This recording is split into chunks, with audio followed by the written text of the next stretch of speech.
Thanks.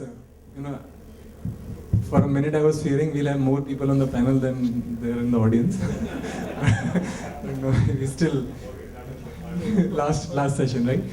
Okay, great. So, anyway, this is a shorter session, which is good. What I will request is maybe one minute for each one of you to give us some sense. I think we have a very diverse panel right now. A lot of people doing very different things, which is good. But just for sake of the audience, 1 minute about your business and hopefully just tell me size and growth as well as what it does. You want to start? You won't have Exactly. So, just a quick relevant experience to this panel discussion is that I've been an online retailer, right? I launched Fashion in You and Deals in You, and we sold that, and we're now currently a venture capital fund. And we invest in early stage businesses and technology. Yeah, we don't have size or growth, but the size of the fund is $10 million.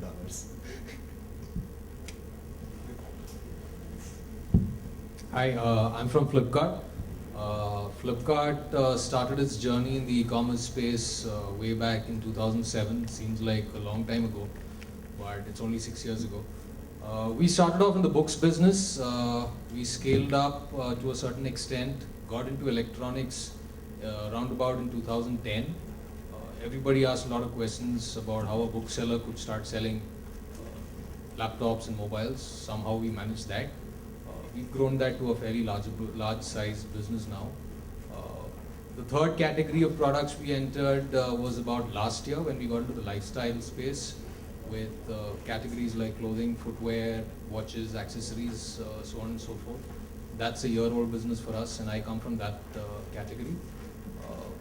A recent development, which you might have heard, is that we've gotten into a marketplace model as well, as opposed to a traditional retail listing, and that's where we see a lot of growth coming in from. So it's a fairly good mix that we're hoping to see in the next couple of years. We see the space as evolving at a very, very rapid pace.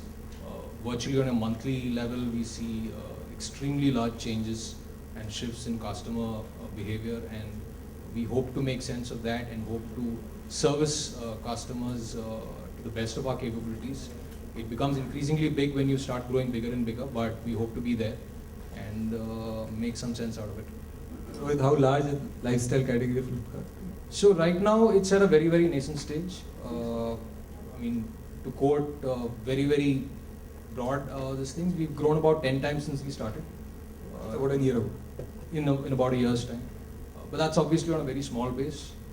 We expect, because the headroom over there is very, very large, because these categories are very, very ubiquitous categories, unlike books and electronics, which have relatively lesser penetration across an Indian population. But categories like clothing, I mean, every Indian wears clothes, right? Every Indian wears shoes. So we see the scope as far larger than what we see in other categories. I am Suhail. I'm founder director at Hasbro Clothing.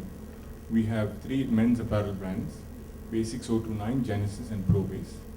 We also retail out of our own stores. We have 100 of them, 100 plus, called Basics Life. In terms of presence, we're offline, we're online, and we're 150 crore business. And how large is the online business for you guys? We're a 500 member strong business. Hi, good evening. I'm Vedan Narayanan. I take care of digital marketing and product management at CBazaar. CBazaar happens to be the world's largest online retailer for Indian clothing, and we're one of the early starters in Indian e-commerce, a relatively unknown player. We've been around since 1998. We were the first to actually sell a sari online.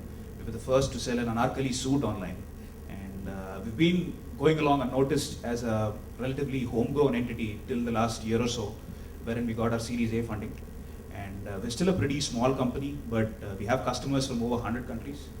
The India domestic business is still pretty much in its nascent stage, but our primary markets happen to be the Indian diaspora living abroad: US, Canada, UK, Australia, New Zealand, Middle East, and India. Yes, we're seeing some traction in India over the last year or two. And we are a company who have a lot of ambitions, a lot of aspirations, and we're growing very fast. And I think you'll hear a lot from us in the months and years to come. How fast are you growing? We're growing at almost 40% year on year. Yeah, hi, good evening. My name is Navin Mistry. I represent eBay Inc. And I work for eBay India. eBay Inc. is the world's largest online e-commerce company, and eBay has been present in around 39 markets. And that's the kind of opportunity that each of you has here today to not only, let's say, to cater to domestic market, but the 39 international markets, which you can just cater with a click of a mouse, and you don't need to do anything to set up your stores in any of the international markets like US, UK, Australia or something. And just to keep this introduction short, because I can speak on eBay, probably almost entire day, and you will love also, what I speak. But eBay's business model is very simple.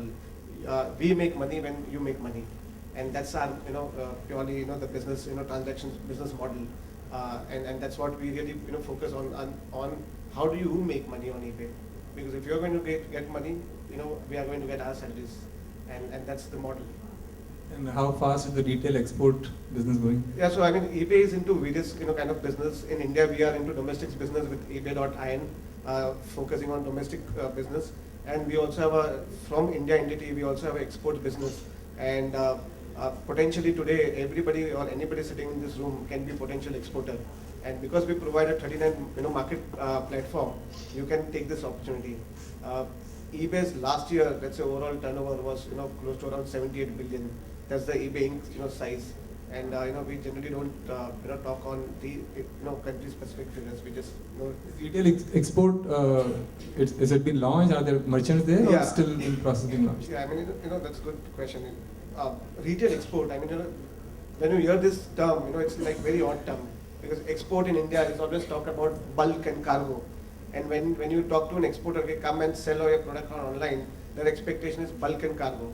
Retail export is not a bulk, but it's an individual, single packet parcels which goes out of the country and service to the end user. And because eBay has this presence in 39 markets, and we are probably the pioneer leaders in e-commerce company, we help you to reach out to your potential international buyers through our platform and ship your single packet parcels to the end consumer, increase your the supplier base, increase your buyer base, and that's what the retail export is all about. For the end consumer, because they get straight up from the makers, so it's a price benefit, and for a manufacturer, they straight away serve to the end consumer. So it's a benefit win-win all over, and it eliminates all the middlemen in between. Is it launched? Yeah, it's there since long time. Okay. It's just last Sure. 1.5 years, 2 years, we have been focusing on building this Understood. export category. So, maybe we'll start with some very basic questions. E-commerce, like, one can list out, at least in lifestyle, there are 4, apparent business model. One is a pure retailer, maybe, which is where Flipkart started from. Then you have, your own brand, which is where Hasbro is, and you could be offline, online, both. Then you have, somebody like you who's a marketplace. And then there are specialized vertical players, and I would, place CBazaar, Myntras of the world in that category. So, and we'll have a prize in the end for being most intellectually honest panelist. So without trying to patronize your own business model, what I want from 4 of you is to just, maybe another minute on what do you think are the challenges of the business model that you guys are practicing, and why does it still make sense?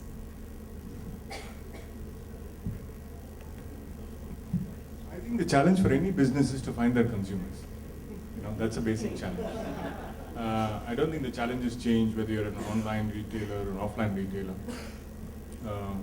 Like I said earlier, this is about being where the consumer wants you to be.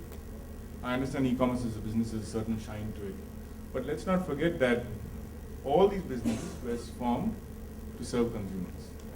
So we as a strategy will go where our consumer wants us to go. So tomorrow on your dish top TV, if there's a place where we can serve our consumer, we will. So, and as far as challenges go, I think the biggest challenge for any business is how to be progressive. How not to say, no, you know what, I've been doing this for the last 20 years, and I know what I'm doing, and no kid off the block is going to teach me. The last kid off the block is worth $106 billion, and you call him Mark Zuckerberg. So, for all businesses, this is about finding where the consumer is, and finding where your next breed of consumers are going to come from. Today, your consumers obsessed. Well, I won't take with that as a valid answer. I'll tell you why. Because while that is generally true for, I think, all businesses, what I'm trying to understand is between your business model and Flipkart business model, what are the differences in terms of challenges itself? As in you're building a brand online, right? Apart from having an offline brand. So I'm sure your challenges around inventory will be very different, and the customer set would be very different than what Flipkart has. But it's a different model of business. Sure, which is why just Yeah. your own business Yeah. model. I just want to know what within your business model the big challenges are as you scale. Well, to find consumer, to serve the consumer at the lowest price possible, if you would ask me. So I'll find my consumer at the lowest price possible and serve him to ensure that I make enough profit for myself. Okay. Rohit, do you have a view on that? I'd like to add to that a bit. I mean, I'm being anecdotal, but I'm saying, typically when we have discussions at Flipkart, one of the things that constantly gets asked is, what's this problem you're solving for the customer? Customers have problems, how can we solve it the best? And that applies to virtually every facet of the business that we look at. So when we looked at the business, we said that there are categories of products that are there. People want those categories of products. However, there are blockages that are currently there in the system today. Let me take the example of books because that's the business we know best. We carry about 10 million titles in our portfolio. Now, most bookstores can't compete with that because of the sheer fact that retail and rentals in India are expensive, and therefore there is only a limit to the amount of product that they can stock. We said that we build the business therefore around the fact that we want to offer extremely large variety to customers, and that's a problem that customers have. If there is an out of print book that somebody wants, how can we enable giving that product to the customer at the best possible, in the best possible time and in the best possible price? So we said there is this problem that customers face. We said that with the online model, that's something that we can solve, and applied those principles. And these three principles of service, selection, and price that we've applied across all product categories, that's benefited us in the sense that we've solved problems that customers had in those product categories by applying these principles of fast service, because that's something that people expect in a country like India. It's not just about fast, it's about reliable service also. So for example, one of the things that we benchmark ourselves on is the fact that, if you promise somebody to deliver the product in 4 days and you deliver it in 3 days, he's going to be damn kicked about it. But if you promise the same guy that you'll deliver it in 3 days and then you end up delivering it on the 4th day, he's going to be very, very cheesed off. So meeting promises was a big area for us. And we felt that to start off with, the retail model made a lot of sense, which is why we did a lot of the work we did in the inventory and the inventorized model. However, we see that in certain categories of products, electronics for example, lifestyle products for example, the variety that India can offer is far higher than a traditional retail model can do, which is why we ventured into a marketplace model. So we're looking at a hybrid kind of model over there. Having said that, I think the ecosystem in the online space today has space for all of these. If you look at most international markets, for example in the UK, you have an ASOS who does a certain kind of model. There is an Amazon that exists over there. There's an eBay that exists over there. There are brand sites that exist. There's a Marks and Spencer that retails over there. They all have their reasons to exist. They are offering a certain proposition to the customer. And I think that will continue in India. I don't think there's only one model that is going to survive. There will be multiple models that continue to survive. A brand-led model where the brand can showcase its offering in its full glory. There will be the marketplace model like what an eBay pursues, where variety is the name of the game. There will be the hybrid model also, which we are pursuing, where we have variety as well as a certain amount of the retail offering as well. So Veda, I actually have a question for you. And I can answer. So just to be an answer to a specific question is what are the challenges of lifestyle, and for the consumer, for the audience benefit, is so when you sell a technology item online, it's easier, right? Because it's a standard specification and standard descriptions and all those stuff. So it's easier, and the photograph and everything is available online. So you don't need to invest in that kind of cataloging. When you go into the lifestyle business, each and every SKU, and Sir can answer, Suhail can answer better, each and every SKU is different. So therefore you can't just copy paste. You have to invest in your photography, invest in each and every description. So from an effort point of view, it's a more effort than selling the technology item. Second one is, let's say there's a saying that India is still evolved in e-commerce and India is a deal market. People want deals and discount online. Now, when you offer a discount on a lifestyle product line, not necessarily it will convert, because let's say what's the average selling price of lifestyle shirt? Let's say probably 1,000 rupees. You want to give a 10% discount, it's 900 rupees. the user want to buy a basic shirt, basic life shirt, he will anyway buy it. He's not waiting for that 100 rupees discount. What is more important is he want to see a range.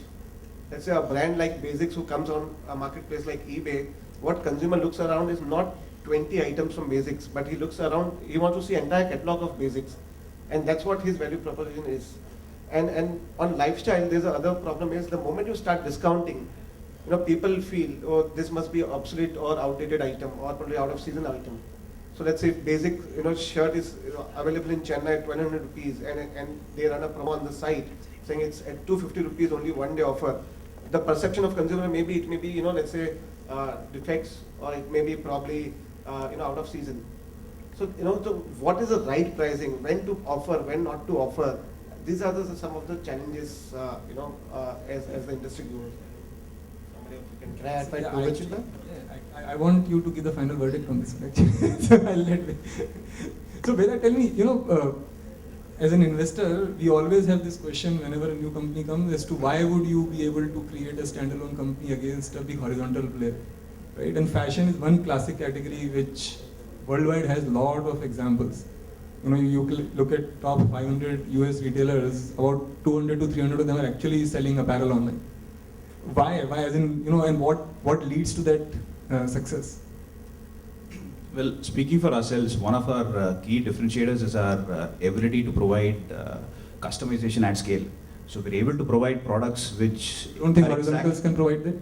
I don't think so. I don't think so. Given their focus is on scale as opposed to personalization and customization for every specific customer, I doubt if large horizontal players, with all due respect to my colleagues here, would be able to provide that level of personalization for every single customer. That we believe is our key strength and differentiator. Having said that, in this niche space that we are in, one of our key challenges is obviously the touch and feel barrier, which is all the more exaggerated when you're talking about Indian ethnic wear. And we're doing a lot of different things to bridge that divide.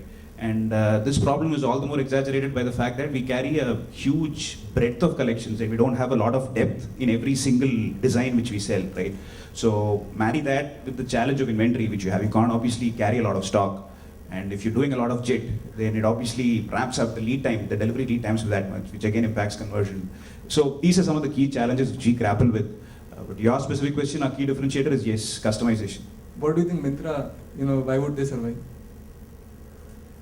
Sorry? As a vertical player. In the ethnic wear versus space. the horizontal, like let's say Amazon or Flipkart.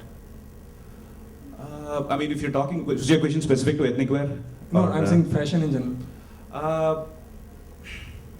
Myntra, with all due respect, they obviously provide the best possible deals at the best possible prices. They provide a huge range of collections, but not necessarily customized and tailored to every single customer's tastes and needs and body dimensions. And that's where we stand out. We also, we believe, are the pioneers when it comes to Bollywood fashion, online. Right? We partner with a lot of Bollywood blockbusters. Right? We partnered with quite a few blockbuster movies. We managed to sell inspired clothing range, which is worn by the key personalities in that movie. So these are some things which we believe will help us differentiate. And your question on Myntra, why Myntra would stand out, I think Myntra's, to me, Myntra's, Jabongs of the world, their key differentiator seems to be the huge breadth of collections and the everyday low pricing which they offer. Gaurav, let's say you are running a large venture capital fund and you have 4 options between these 4 models. Which one will you back? Why? Great question. You really want my answer? I'm sorry guys, you're not going to like this, but I wouldn't pick a single one of these models. You guys did a bad job.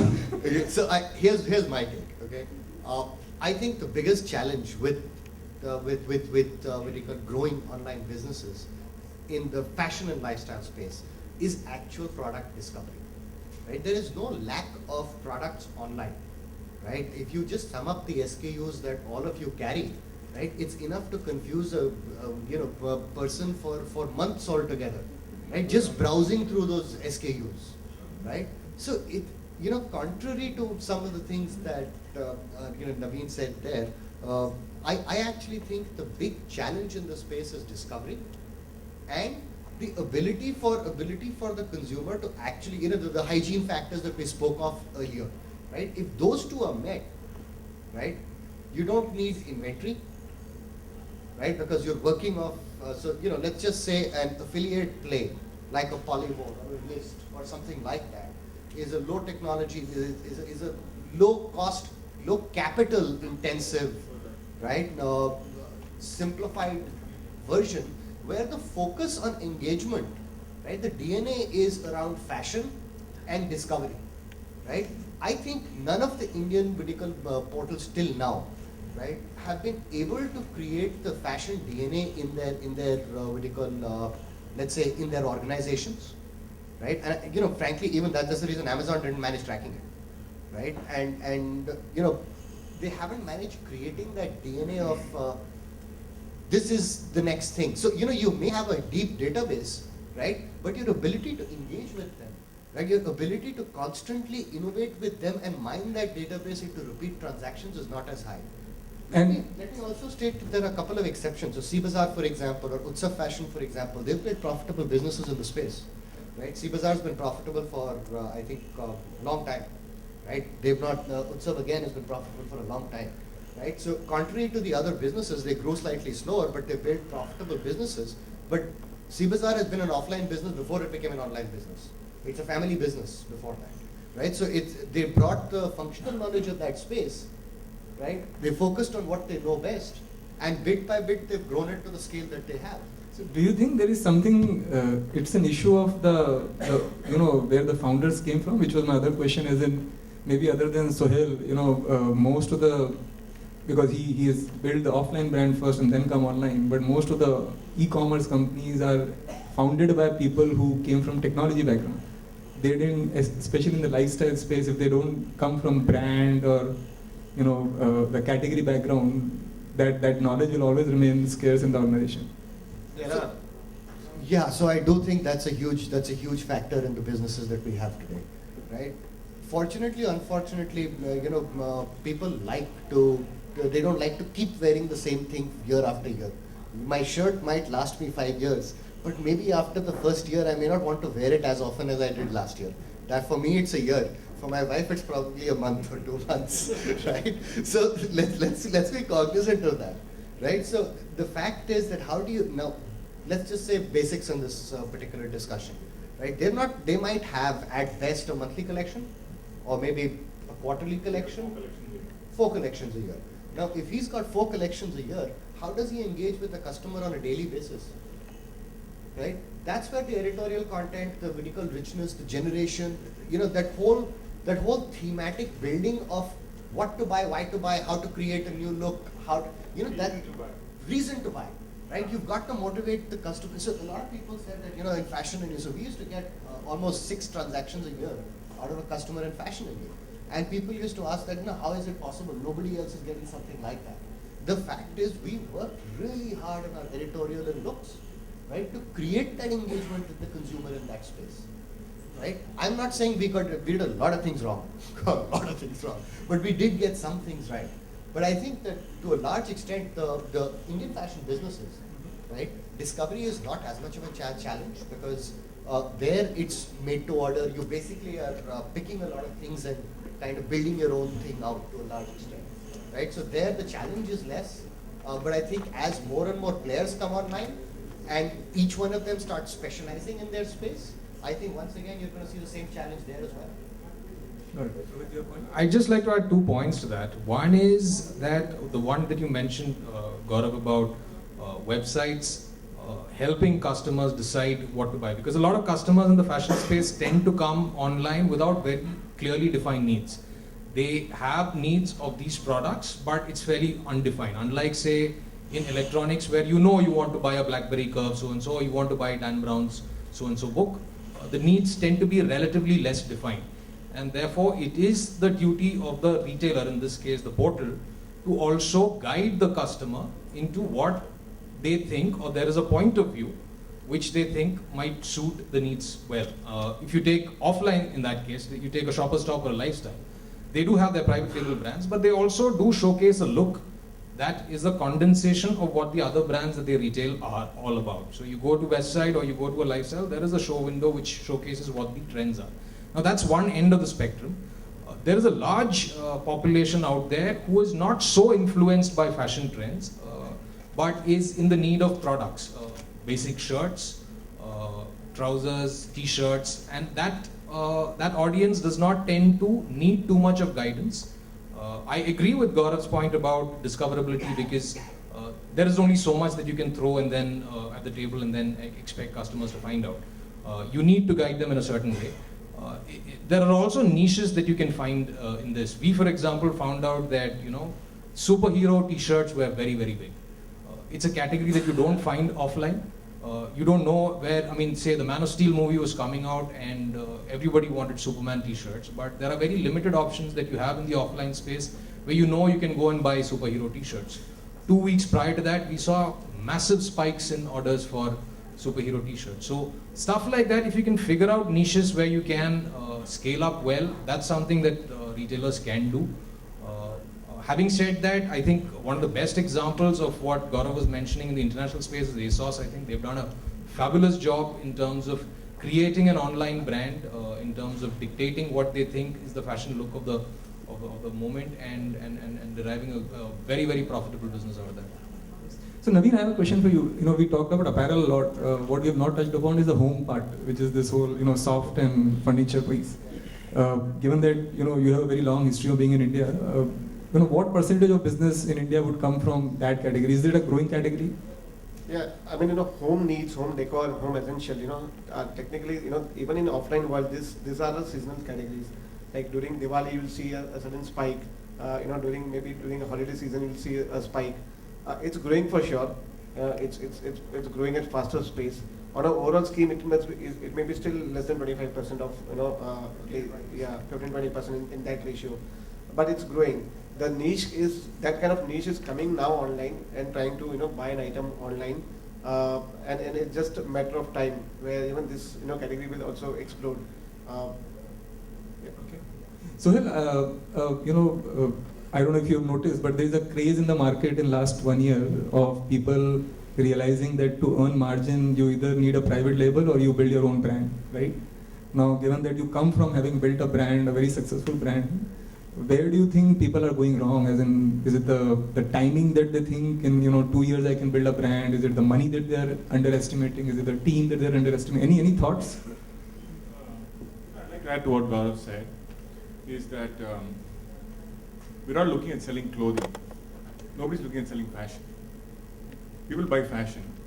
Clothing is a need, right? And if you're talking about covering the hair in your chest, you can buy it at Big Bazaar for $200. So whether it's a private label player or it's a large format retailer offline or it's a large format retailer online, we have to address this category as fashion and not as clothing.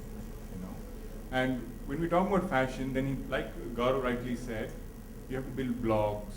You have to give the consumer a reason to buy pink this season and yellow the next and green the season after. So fashion has to be addressed like that. A lot of people are not doing that. A lot of people are just going, finding great fabric suppliers, making good shirts, but then that's just a shirt.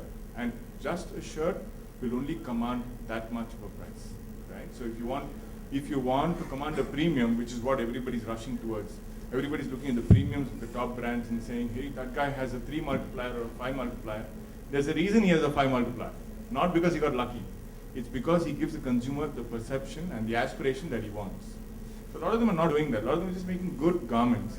And a good garment is consumption plus stitching charges plus 10% margin. Got it. Interesting. So given that we will run out of time fast, my last question, and this is a yes or a no.